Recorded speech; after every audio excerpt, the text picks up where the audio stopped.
Greetings to you all, I hope you guys are having an amazing day, and welcome to the first episode of Quick Review, where I decide to quickly review games that I find fun and interesting, and so that I can put you on. Before we get on with it, I am aware that I didn't upload for a whole week, and I want to say I'm sorry, but now that I'm here, and with something new and fresh for the channel, why don't we just get going? Gears of War is a relatively old franchise that has been in the business for approximately 18 years. Ask any 30-year-old about their experiences with Gears of War, they'll tell you it was the best era of gaming when the 360 was still hot on the market and the PS3 was duking it out with Microsoft to compete for first-party exclusives. With Gears of War E-Day right around the corner somewhere, it was only natural that for my first review on this channel that we review the first Gears of War. And in today's market economy, some new games aren't even worth investing your time in, nor your money, at least for the less desirable side of the market. So we're going back to the past and reviewing a game that came out in 2006. This game came out a year after the initial release of the Xbox 360 and became one of the most important games for the franchises that Microsoft had. It was their second golden goose besides Halo. This game makes Halo look like a little bitch though. I didn't really grow up with an Xbox nor had an Xbox until I got a 1S like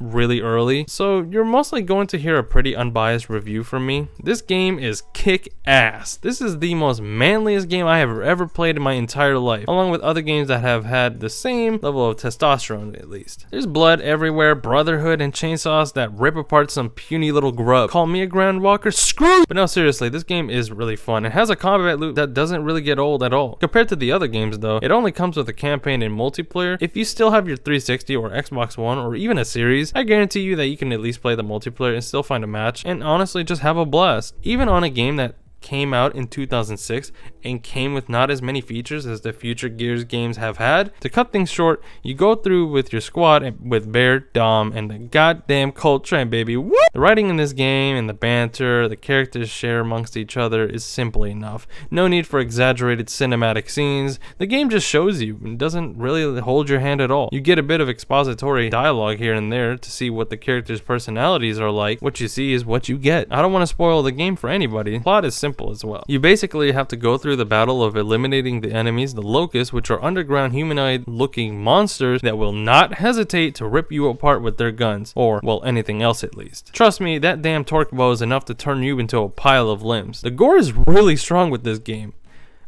I mean, really strong. So if you like some blood being splattered, this game is really for you then. This game also came out in the 2000s, so the edginess with cussing and excessive blood being spilled is enough to put a smile on your face and make you reminisce about the good old days, but not too much to turn off the fun. But it seems like we're reaching the end of the video, over for this quick review, quote unquote. Let's just go over the pros and cons for Gears of War that came out in 2006 for the 360. Pros: it has a campaign that's always worth visiting and definitely has a lot of replayability, has a gameplay loop that never really gets old, and has a pretty simple multiplayer as well. Along with that, you can play co-op campaign with an extra controller on hand to play split screen and smash through grubs together with Marcus and Dom. Cons: the team AI can be questionable at times. Even though they do the work at hand, sometimes they just die in such stupid ways, and usually it's up to you to finish the fight until the next sequence, and they just get automatically healed anyways. The guns don't feel as punchy or as meaty as they do in Gears of War 2 or 3, and well, no horde, so that's kind of a bummer. So you can't really duke it out with grubs as much as you want, which is only available in the later games in the early franchise. But you know, that'll have to do it for this video. If you guys enjoy the review, make sure to subscribe and like the video for more. Comment down below if you got any cool memories or some stories about playing Gears, and I'll see you guys in the next one.